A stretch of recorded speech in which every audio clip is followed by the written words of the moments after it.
ओम शांति। सृष्टि की रचयिता, भारत की भाग्य विधाता, परमपिता परमात्मा शिव भगवान उवाच। भगवान आकर बोल रहे हैं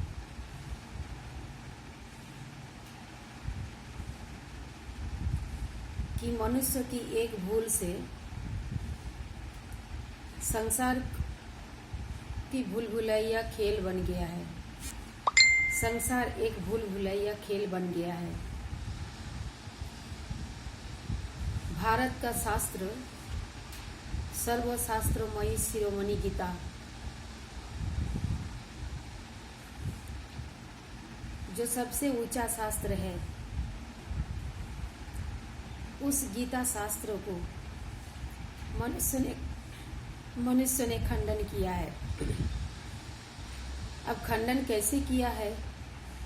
क्योंकि मनुष्य को यही नहीं पता है कि गीता का भगवान कौन है। मनुष्य को ये नहीं पता है कि भारत का भाग्य विधाता भगवान कौन है। और मनुष्य ने हजारों भगवान, हजारों माता पिता,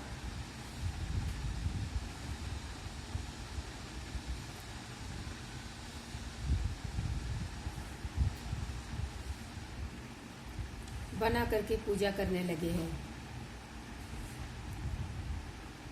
लेकिन माता पिता तो सबकी एक ही होती है। लेकिन मंदिर में सबके आगे सब गाते हैं, तमेव माता च पिता तमेव। सब तो माता पिता नहीं होंगे, माता पिता तो एक ही होते हैं। तो भारत का सृष्टिकर्ता और भारत का रचयिता, जो लोग बोलते हैं कि सबके मालिक एक है, तो सबके मालिक तो एक ही होंगे ना। बोलते जरूर हैं, लेकिन कोई चीज को लोग मानते नहीं हैं। भारत को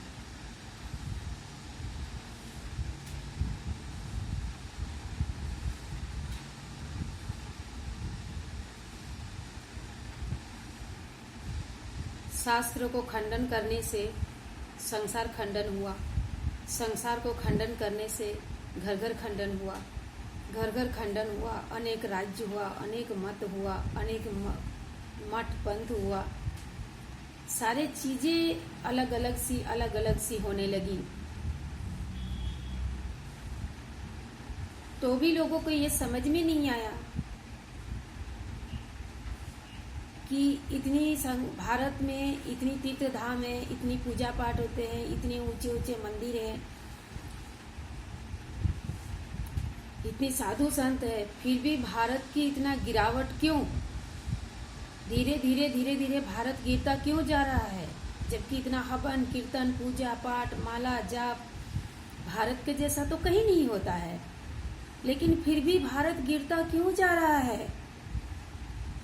लोग कभी सोच नहीं रहे हैं, और ना सोचने के कारण आज भारत की ये दुर्दशा है। फिर भी भारत की भाग्य विधाता ने कहा कि अभी भी समय है, हे मनुष्य आत्मा, परमात्मा को याद करो और अपने जीवन को सेव करो। क्योंकि आने वाला दिन भयानक सीन होगा, जिसको आप देख नहीं सकते हैं। ऐसा सीन होगा जो एक समय होगा कि घर के दरवाजे खिड़की नहीं खोल सकेंगे, और पल पल और तिल तिल करके लोग भयभीत होकर मरेंगे। ये जो आज सीन है, ये कुछ भी नहीं है, और थोड़े समय बाद ये कई गुना ज्यादा होंगे। जैसे भगवान ने कहा है, जितनी बड़े बड़े बम्स बनाए हैं, ये विदेश एक दूसरे आपस में लड़ाई करके सब कुछ खत्म करेंगे। और भारत में सबसे पहले बॉम्बे डूब जाएंगे। और उसके बाद बाबा ने कहा है, भगवान परम पिता परमात्मा को हम लोग प्यार से बाबा बोलते हैं, क्योंकि वो बाबा हर आत्माओं के पिता, पूरे विश्व की आत्माओं का पिता वो परम पिता परमात्मा है। तो हम आत्माओं का बाबा है, तो सबकी बाबा है। जो एक तरफ हम लोग गाते हैं, तबे वो माता जो पिता तमे वो सबके मालिक एक परम पिता परमात्मा श्री बाबा है। वो भारत का भाग्य विधाता है। आज वो कह रहे हैं आकर मनुष्य को कि हे मनुष्य, उस भयानक विनाश से बचने के लिए आप मुझे याद करो, अपने को आत्मा समझकर मुझ परमात्मा को याद करो, ताकि भगवान आपको सुरक्षित कर सके। अगर माता पिता के छत्र छाया से बच्चे घर से चला जाए तो उसको बहुत ही तकलीफ और कष्ट उठाना पड़ता है, और माता पिता के छत्र छाया में रहने से उनको हर कष्ट में भी सुख की अनुभव होता है। तो इसलिए परमपिता परमात्मा भगवान शिव बाबा ने कहा है कि हे मनुष्य, अपने को आत्मा समझकर मुझ परमात्मा को याद करो, ताकि आने वाला भयानक विनाश में भी हम तुम्हें सुरक्षित कर देंगे। अगर तुम मुझे याद नहीं करोगे तो हम तुम्हें कैसे सुरक्षित कर सकते हैं।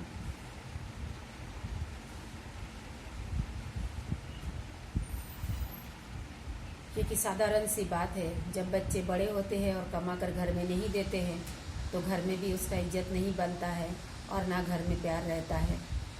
लेकिन भगवान की बात तो कुछ और ही है कि मनुष्य भगवान को भूलने के बाद भी भगवान आकर याद दिला रहे हैं, फिर भी सुरक्षित करने के लिए सिर्फ एक ही बात कह रहे हैं कि मुझे याद करो। किसी से कोई धन दौलत नहीं मांग रहे हैं, किसी से कोई घर गाड़ी नहीं मांग रहे हैं, किसी का कोई बैंक बैलेंस नहीं मांग रहे हैं, लेकिन उन्होंने कहा है, वो कह रहे हैं कि मुझे याद करो, इस भयानक विनाश से बचने के लिए याद करो, क्योंकि भारत में खूने नायक खेल होंगे, खून की नदियाँ बहेगी,